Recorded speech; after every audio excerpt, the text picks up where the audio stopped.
نحمده ونصلي على رسوله الكريم أما بعد فأعوذ بالله من الشيطان الرجيم بسم الله الرحمن الرحيم. آپ کا نام عبداللہ، کنیت ابو بکر، لقب صدیق. آپ رضی اللہ تعالیٰ عنہ کی کنیت ابو بکر ہے. یہ کنیت وصفی ہے. وصفی کا معنی یہ ہے کہ آپ کو ابو بکر آپ کی اولاد میں سے کسی کا نام بکر ہونے کی وجہ سے نہیں ہے، بلکہ آپ کے کام کی وجہ سے کہا جاتا ہے. بکر کا معنی یہ کہ پہل کرنے والا. تو حضرت ابو بکر صدیق وہ شخص ہے جو ہر نیک کام میں پہل کرنے والا ہے.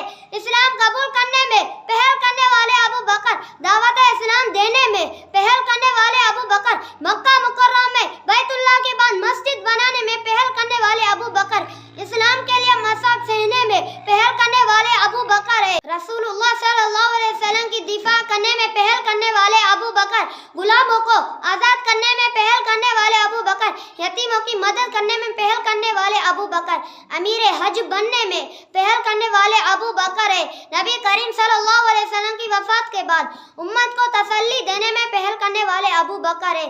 خلافت میں پہل کرنے والے ابو بکر، نبی کریم صلی اللہ علیہ وسلم کے بعد نبی کریم صلی اللہ علیہ وسلم کے بعد عقیدہ حیات النبی صلی اللہ علیہ وسلم کو بیان کرنے میں پہل کرنے والے ابو بکر، منکرین ختم نبوت کے سر کو بھی کرنے میں پہل کرنے والے ابو بکر ہے.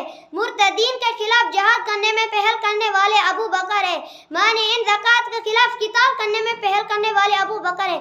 قرآن کریم کو جمع کرنے میں پہل کرنے والے ابو بکر ہے. نبی کریم صلی اللہ علیہ وسلم کے پاس روزہ مبارک میں سب سے پہلے آرام فرمانے میں پہل کرنے والے ابو بکر ہے. تو پھر میں کیوں نہ کہوں جس کو صدیق ذات خدا نے کہا اور صدیقی مصطفیٰ نے کہا، صدیق مصطفیٰ نے کہا، اس کو صدیقی مرتضیٰ نے کہا، یوں ہی صدیق سب اولیاء نے کہا. میں بھی کہتا ہوں صدیق صدیق ہے.